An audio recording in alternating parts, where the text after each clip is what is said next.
ഇങ്ങോട്ട് വന്നേ കണ്ടോ. എല്ലാവർക്കും നമസ്കാരം. നമ്മുടെ പുതിയൊരു വീഡിയോയിലേക്ക് എല്ലാവർക്കും സ്വാഗതം. ആയിക്കോട്ടെ, ഇന്ന് നമുക്ക് ഇവിടെ തന്നെ കൂടാ. എല്ലാം അറിഞ്ഞിട്ട് തന്നെ കാര്യം. നമ്മളിപ്പോ ഉള്ളത് സീതാർകുണ്ടിലാണ്. പോയിന്റിലാണ്. ആയിക്കോട്ടെ ആയിക്കോട്ടെ ആയിക്കോട്ടെ. മഴയാണ്, തണുപ്പാണ്, കോടയാണ്. ഞാൻ നോക്കട്ടെ. എപ്പോഴും മേക്കപ്പാണ് കേസ്, എപ്പോഴും. തേങ്ങനെ ഗയ്സ്. എന്നിട്ട് പറയും just skin care. Skin care only. തണുത്തിട്ട് പറ്റണില്ല, എന്നാലും ഞാൻ പിടിച്ചു നിൽക്കുന്നുണ്ട്. പോഴുന്നിട്ട് എനിക്കെന്തോ പോലെ.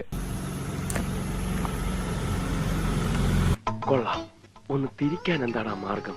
ഏയ്, ഈ കണ്ടീഷനിൽ എനിക്കൊക്കെ. എന്റെ മോള് ഡിഗ്രിയാണടാ, ഡിഗ്രി. വായിക്കാനൊക്കെ അറിയും. നിങ്ങളെന്താ വിചാരിച്ചേ? എനിക്ക് വിദ്യാഭ്യാസം ഇല്ലെന്നാ? വീട്ടിൽ ഞങ്ങൾ ഇംഗ്ലീഷിലെ പേശാറുള്ളൂ. ഗയ്സ്, ഞാൻ ഒന്ന് നോക്കിട്ട് വരാടാ. ഇതൊന്നുകൂടെ വായിച്ചേ പറ്റൂ. ഞാൻ നോക്കാം. ഞാൻ വളരെ പ്രധാനപ്പെട്ട ഒരു കാര്യം വാച്ച് ചെയ്തോണ്ടിരിക്കുക. നേരത്തെ വ്യക്തമല്ലെന്ന് പറഞ്ഞാൽ വ്യക്തമാണ്. അപ്പൊ ഗയ്സ്, നല്ല അടിപൊളി സ്ഥലമാണ്, ഒന്നും പറയാനില്ല. ചുമ്മാ സത്യം. അപ്പൊ എങ്ങനെയാണ് വിശേഷങ്ങൾ? വരുന്ന വഴിയും കാര്യങ്ങളൊക്കെ അതിനേക്കാളും മനോഹരമാണ്, സൂപ്പറാണ്. സത്യം പരമാത്രം. അതെ, ടൈം ആവാറായി. അപ്പൊ ഞങ്ങൾ എന്തായാലും മടങ്ങാണ്. ഇനി ഇവിടെ വേറെ സ്ഥലം ഒന്നും എക്സ്പ്ലോർ ചെയ്യുന്നില്ല, കഴിഞ്ഞു. മൂടുപോയി.